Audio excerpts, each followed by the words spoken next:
Hello and welcome back to the channel for those who want to excel at exam, work and languages. Today we're going to answer a very important question. What are the ingredients you need to master in order to excel at any skill? So if there is a new skill you're tackling, whether it is learning with Genius in 21 Days or any other skill, keep watching because I'm going to give you the 3 ingredients that will help you to excel at it.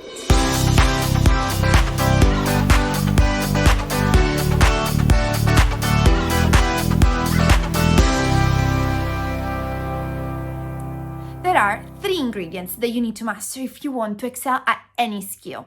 And I'll make some examples on different kind of skills like tennis, piano, playing piano, but also of course learning because that's what we are specialized in. The first ingredient is theory. So of course this is pretty obvious, but it's always important to know. Imagine that you want to start playing piano. If you can't read music, if you don't know what the white things are, the black things are, and the pedals. If you don't know the theory, it's going to be very, very hard. If you want to play tennis and you don't know the rules of the game, if you don't know what kind of shots you have, that will be impossible. In learning, what is this? It is everything that helps you to learn faster and better. For example, memory techniques, speed reading, understanding what are the different steps that you need to take in order to actually learn something. Because we know that memory is not enough, reading is not enough, so you will need to understand the theory of learning. What are those 5 steps that will help you actually to learn anything at your best? Once you understand these, then you can move on to the other ingredients. But if you don't have the basics, the theory, of course, everything else will be very, very hard. The second ingredient is the fundamentals. So what are the fundamentals? The fundamentals are those actions that once you practice, once you make them your own, allow you to have a shot at winning. So for example, if you think about tennis, if you don't know how to do backhand, forehand, smashing, serving, volley, all these things, it's going to be very, very hard for you to play a game and win. Or piano, if you don't know how to do arpeggios and scales and chords, it's going to be very, very tough. So what do you need to do with the fundamentals? You need to practice. You need to do them so many times that they become automatic for you. In learning, there are some fundamentals as well. So there are certain skills that you need to practice on with the supervision of someone that is able to do it in order for you to master them and be able to learn anything at your best. For example, you will need to practice certain exercises that help you to memorize things faster. You will need to practice certain exercises that will help you read things better. Certain exercises that will help you to understand concepts better.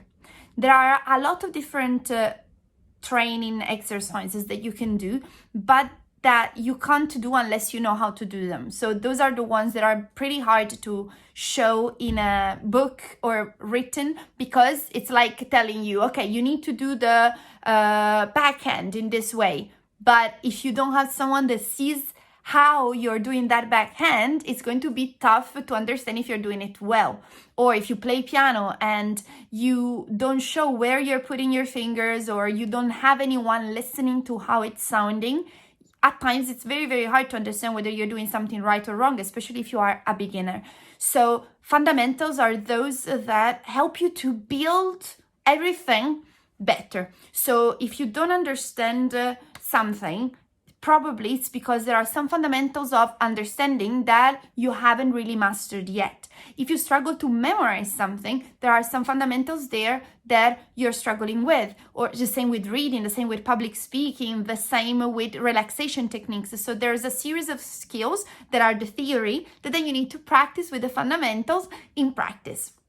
The third ingredient that you need to master in order to excel at any skill is the strategy. Now think about this. Imagine you have a tennis player that doesn't know what his strengths are and his weaknesses are.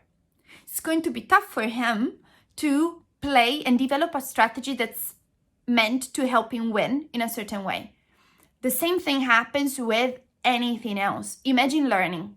If you are learning something, but you don't know what your learning styles are, what your cognitive profile is, which kind of way your mind prefers in order to elaborate the information, to process the information, it's going to be very tough, and you may keep struggling with the same old ways, thinking that you are wrong, thinking that you are slow. Well, the problem is just that you haven't really learned or had a chance to learn how you are supposed to take in the information, how you are supposed to process the information, how you can elaborate it and communicate it to the outside world. It's fundamental whenever we're talking about strategy to understand your unique way of approaching, whether it is tennis, piano, or learning.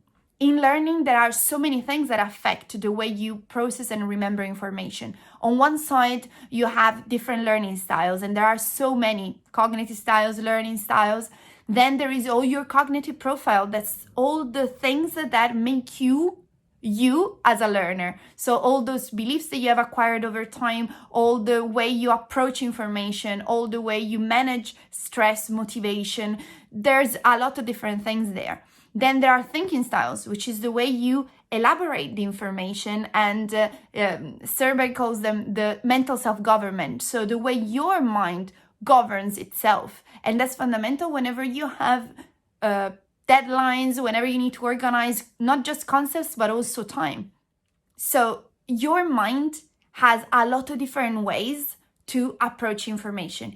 If you don't know how you personally work, it's going to be very hard for you to elaborate the strategy that will help you to win. In this case means learn as much as you can, as fast as you can, as best as you can.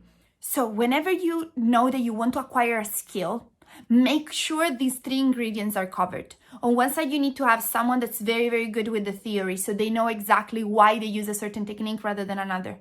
The second one is someone that's able to not just master the fundamental themselves, but also help you to master them. So a series of practical things that help you to master them. And third thing, personalization, in order to elaborate the best strategy for you. So understanding your cognitive profile is something that will help you to know yourself and make sure that whenever you learn, you're not doing those mistakes that don't fit your learning style, but that fit other people's learning style. So they would be perfectly fine for someone else, but not for you. It's very, very important to realize this. And at times we make the mistake of doing things without knowing how we work and struggle and stumble on the same old obstacles, thinking that we are wrong, while the only problem is that we don't know how we work. So in the next few videos, we're going to analyze different kind of bits that affect your strategy. And if you wanted to understand what your unique cognitive profile is, how you are supposed to learn so that it is easy, what the best strategy is for you to win, then get in touch with us and we will be glad to help you. Thank you for watching. I look forward to shooting all the next videos to introduce you to different aspects that affect your learning in order to help everyone become an extraordinary learner. Feel free to leave a comment. I will be glad to read them all and answer. And if you have any specific topic that you would like me to tackle in the next videos, please let me know and I will be ready to help you. See you in the next video.